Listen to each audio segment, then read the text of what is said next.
Everyone, please welcome Mr. Dan Vávra from Warhorse Studios.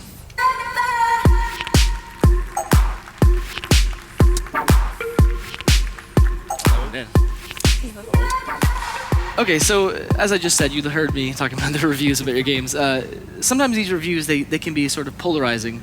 They can be hot and cold. So what I want to know is, how do you feel when you hear a review that's bad about a game you worked so hard on? Haven't happened to me.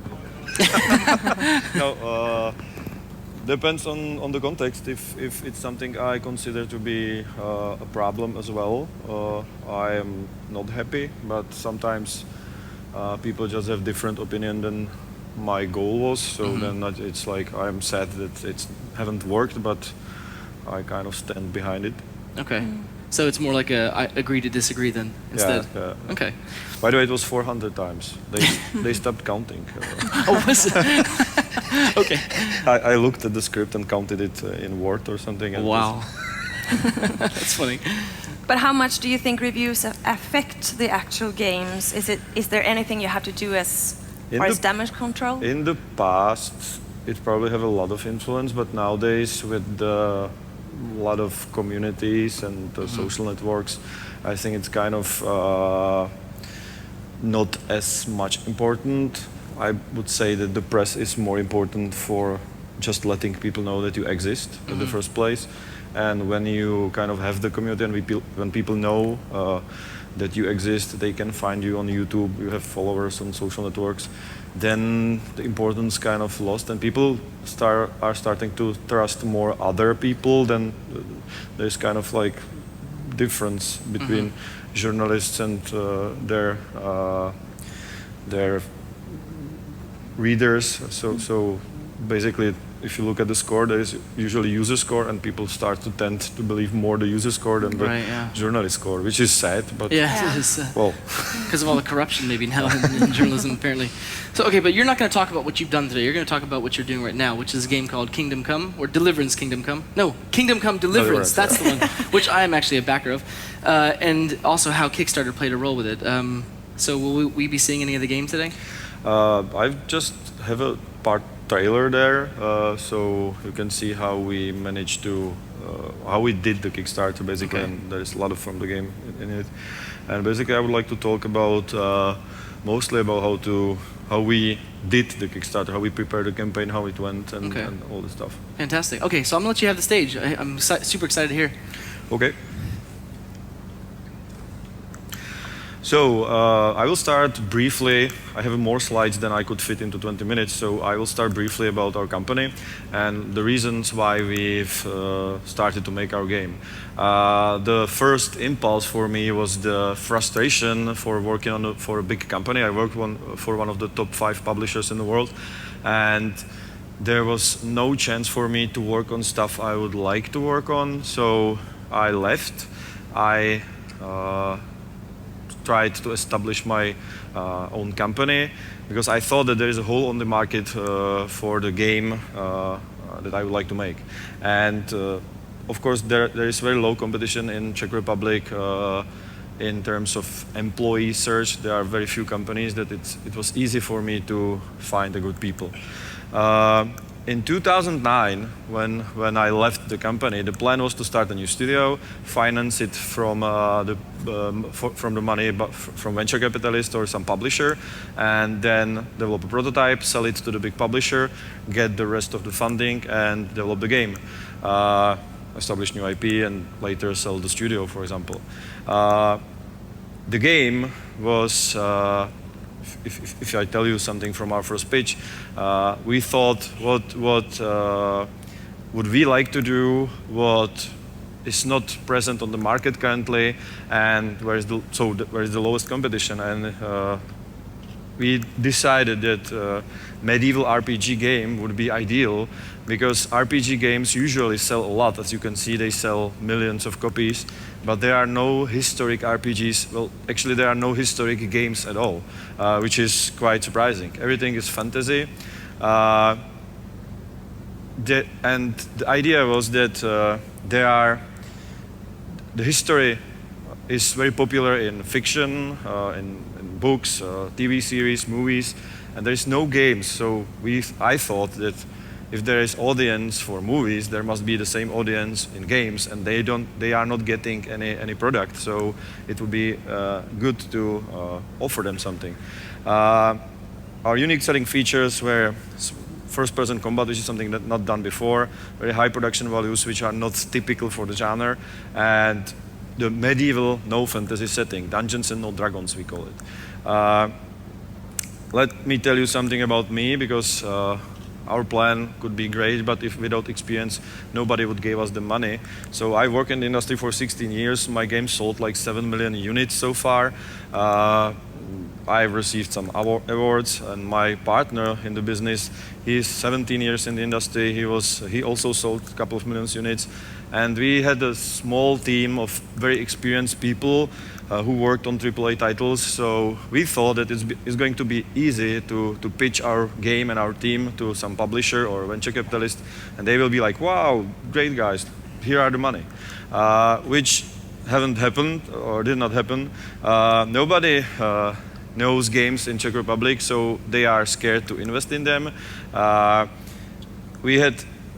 The investors had zero experience, and if you look at this map, this is the map of game development studios in Europe, and the yellow place is Czech Republic, and you see like there are 3 studios. Even Sweden is better in this case, and so there is zero experience in investors. There are probably much more investors in other countries than in our country, and we had a big issue with this.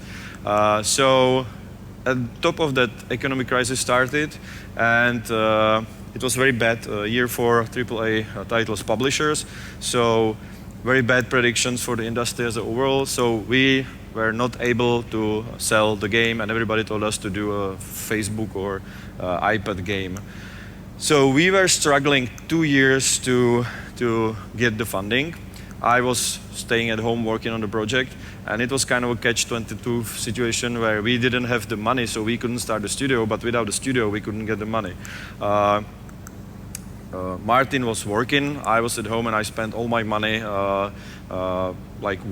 because we have several situations where it looked that we will get it, so I spent all my money trying to make it happen, and in the end it turned out badly.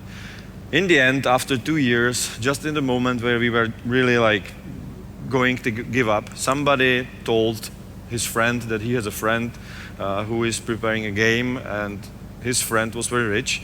He's actually one of the richest people in our country, and after many pitches and business plans and everything, these 2 pages were good enough to, so he gave us 1.5 million euros as a starting investment to develop the prototype. So we started the company in 2011. We had 12 people. We have problems after 2 years to sign the people. We were promised that they will join us. And we had 15 months to develop the prototype, which we planned to sell to the publishers. This is the original team. After a year, we had a small development conference, and we showed some graphics there. And good sign was that the leaked video from the conference had 600,000 views, and every magazine, gaming magazine in the world called it, hey, it's true, next gen, it's awesome, great game. But in the end, these are the pictures from the game that we showed to the publishers later.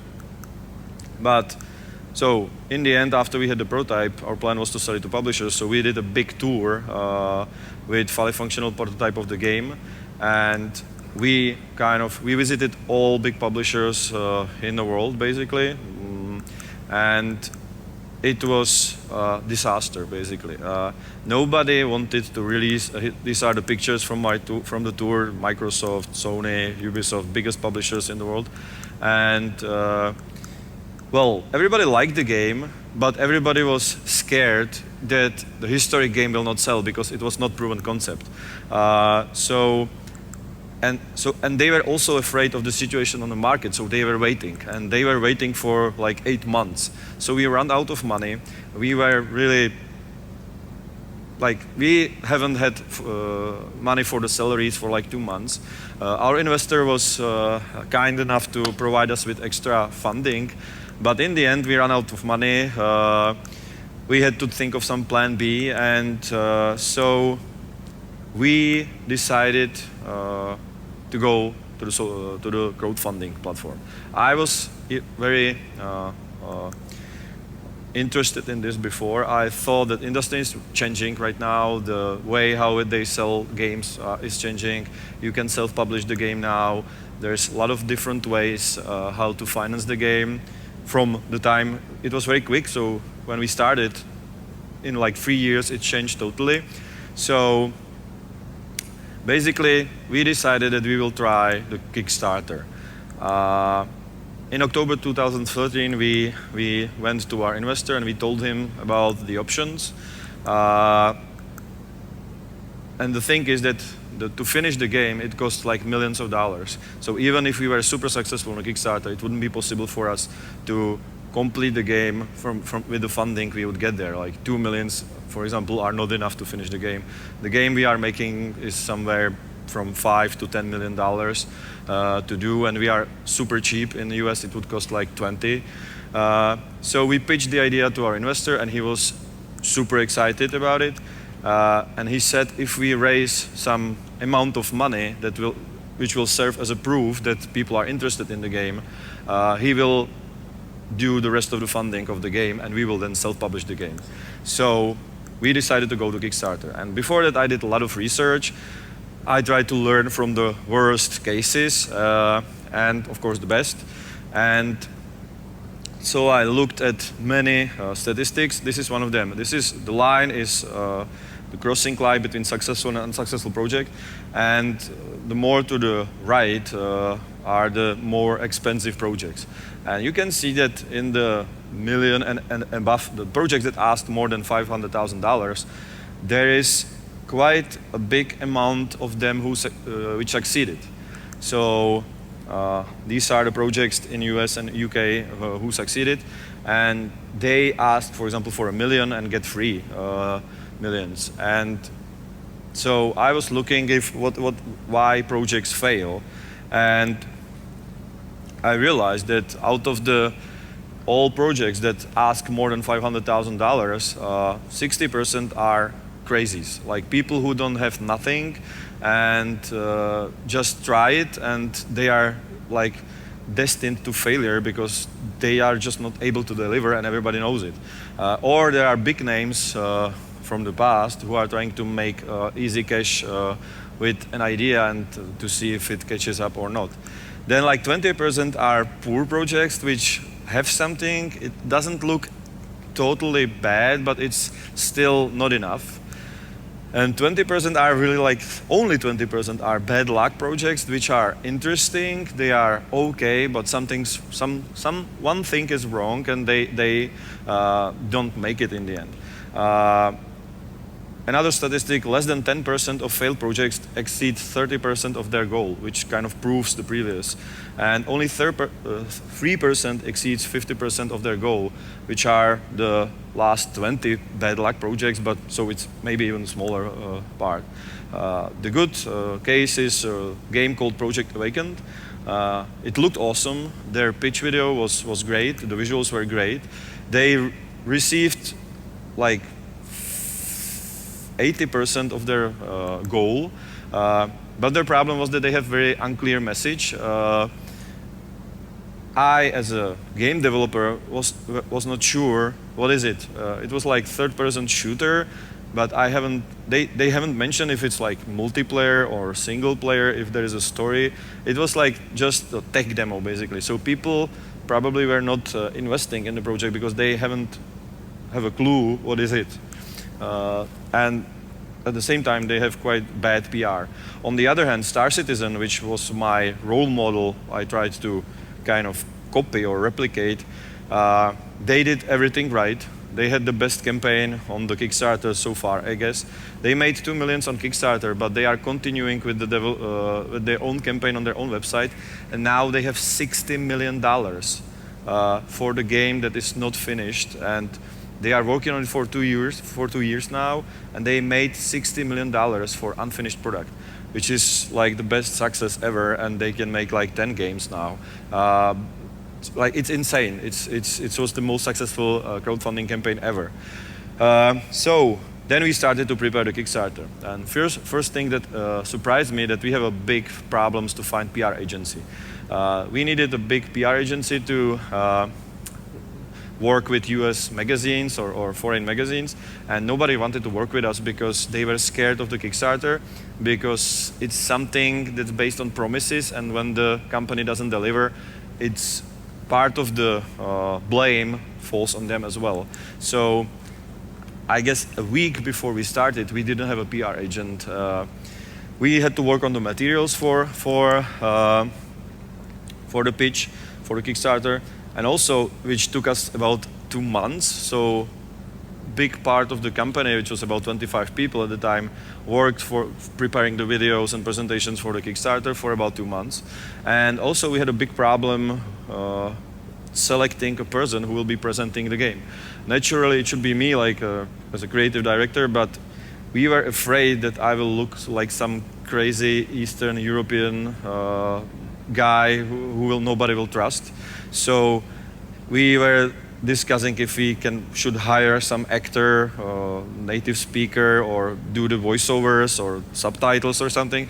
But then we finally found a PR agency, and they told us that it's okay, that even that I have an accent, it's not a big problem, and it turned out not to be.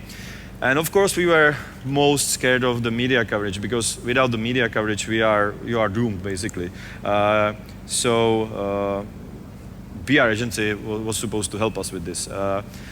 There are also Kickstarter rules, which could be a problem for us and for Scandinavian people as well, because you can do a Kickstarter project only if you are US, UK, or New Zealand or Australia, I guess.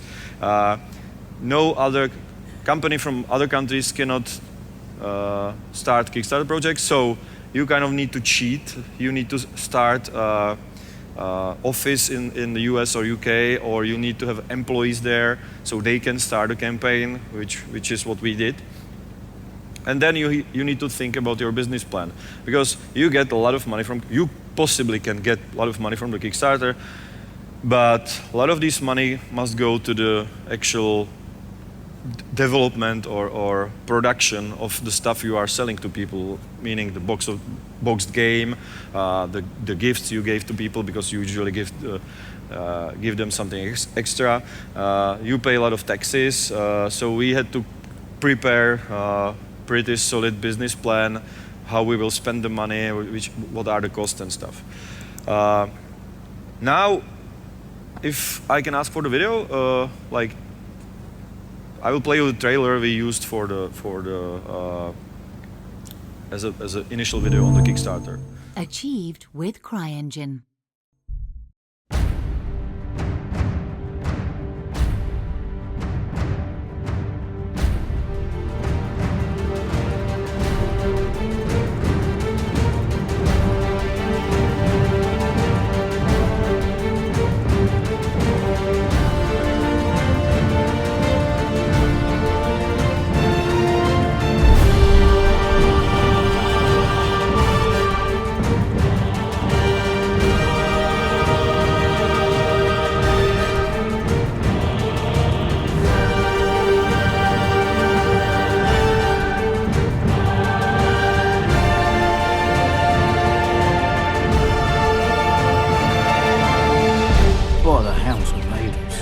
Chills would do such devilry.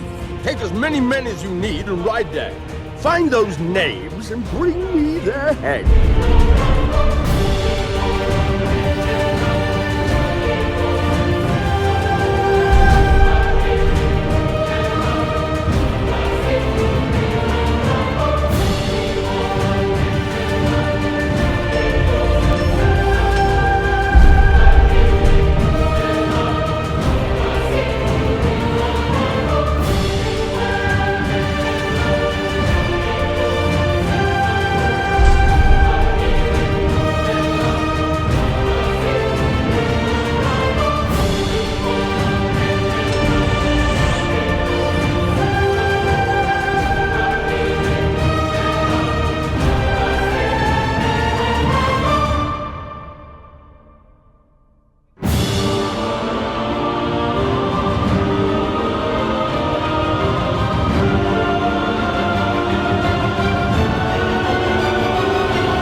Thank you. So I have to be, well, I don't want to be too proud, but it was one of the best presentation videos on the Kickstarter so far, because usually it's more indie studios. So we had a big advance over them because we had the upfront investment, so we had a lot of money before we started the Kickstarter to make such a good prototype that people were really interested in a lot. Then our campaign was, we did 21 updates. The campaign was could take 1 or 2 months. The shorter campaigns are usually better. So during 30 days we made 21 updates. We wrote about new details about the game. We made 5 big video updates. So it was me telling people about different features of the game. We were cooperating with other studios who already made successful Kickstarters. For example, the most successful Kickstarter Star System guys wrote us that they liked our game and they mentioned our game to their fans, which was a big support because they have like 200,000 people, and all those people received a message from them like, hey guys, check out this project, it's very interesting. And a lot of them supported us as well. And in the end, we did a live stream where we showed the game to the people live. They could ask our questions. Typical curve of contributions during the project is like this. At the beginning you have a lot of money, then it kind of goes down, and by the end where you are running out of time and you may not have all you need, because if you fail, if you don't get the money you ask for, you don't get anything. So basically people start to support you in the end as well. This is our curve, which is very close to the curve, usual curve. As you can see, we asked for 300,000 pounds, British pounds. We made it in the first day, and then we received approximately 36,000 pounds a day, and like 100 or something last 3 days. So in the end, we made much more than we wanted, and this is surprisingly, this is a list of websites that where people came from to our project, and surprisingly, there are not any news like magazines, gaming magazines. Mostly social networks, word of mouth, or some forums on the internet. This is our pledges by country graph. You can see that most people, like the biggest chunk is from Czech Republic, but then Scandinavia is big as well. Germany and US, then a lot of other countries, but Germany, US, Scandinavia, Czech Republic are our biggest market. This is the list of the pledges by country. As you can see, Scandinavia is the second. And the media coverage was awesome. We did Skype interviews. We showed the game to the journalists up front, thanks to the PR agency. And we were kind of waiting if they will write about us or not. The day we started the Kickstarter, this is probably one of the 2 biggest websites in the world. And I woke up in the morning, and the front page of the website was our game, which was like super great. And it was like $1 million worth of advertisement for free. So we haven't bribed anyone. I expected somebody did, but well, we didn't. So it was great.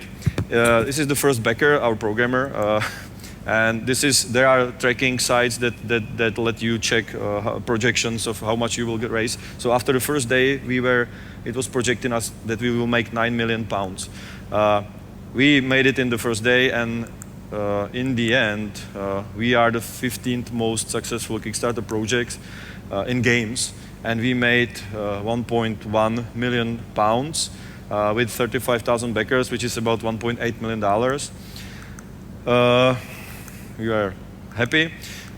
So we raised 4 times more than we wanted, which gave us about 1.5 million extra dollars for the project.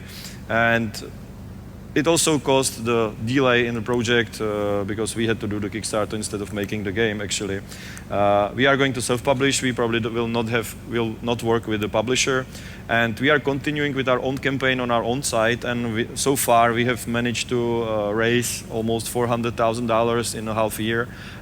This number is 3 days old, so now it's going to be 2,150 or something. We are getting like $2,000-3,000 a day, which is also great. And the team is now 70 people, it was awesome. And just very short, lessons learned from this. Good things are not born easy. It took us almost 4 years, maybe 5 years until we've got here, and it's still like 1.5 year ahead of us to finish the game. There is a hard work behind the luck.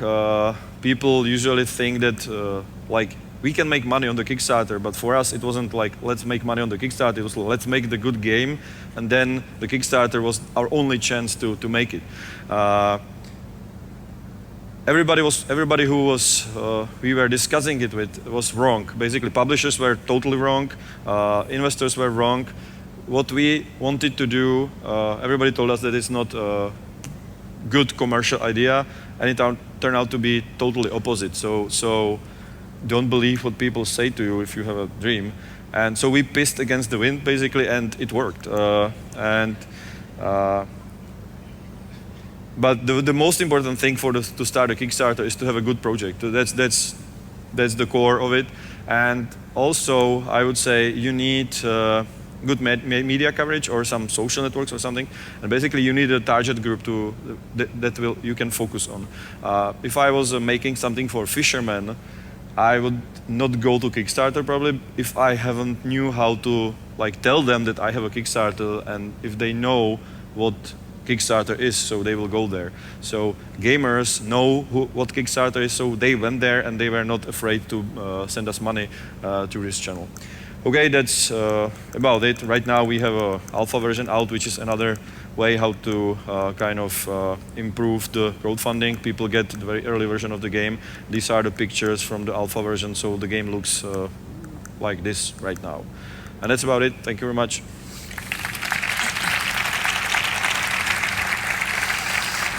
Good job. Okay, so just a quick question. First, Kasten, any questions from Twitter? Twitter has some interesting questions. You mentioned that it took a couple of years. Matthias asks, why didn't you give up? Why didn't you just quit? Like 4 years, that's a long time. And it did seem quite hard. Thanks to the fact I live in Czech Republic and I don't want to move somewhere else, I couldn't work anywhere else because I left the only big company that could make such game. So it was like really my only chance before I go, I don't know, to Canada or somewhere, and I didn't want it to. And on the other hand, sometimes it really looked very close that we will close the deal, and it failed. So we were believing it because a lot of people, mostly gamers who heard about it, were very excited, and only people who were not excited were the publishers or investors. So we knew that there is a strong potential, but we somehow needed to figure out how to make it happen. Mm-hmm. And one other question is, you mentioned with the budget that you had already upfront budget. Do you see Kickstarter or crowdfunding moving more and more from the being like prototyping to being pre-sales? Like it's just a sales channel, or? I don't think like this year the Kickstarter bubble is somehow going down a little bit. So we were one of the last. I don't know, maybe even last big project that raised so much money. It's going a little bit. The curve is going down. Maybe because of people are not interested that much anymore, or maybe there are not enough big projects there. But some people say it's a kind of a channel how to promote your game. But in our case, it wasn't. It was like really do or die situation. If we failed, we would end the company. We would go bankrupt. Great. So, Dan, thank you so much. If anyone wants to be a backer for this project, you can go to their website at kingdomcomerpg.com. And we also have this question that we're answering. And you can be a backer to it and get a copy of the game when it does come out. So everyone, please give Dan Vávra a round of applause. Thank you so much. Thank you. Take care. Thank you. Thank you, Dan. Bye.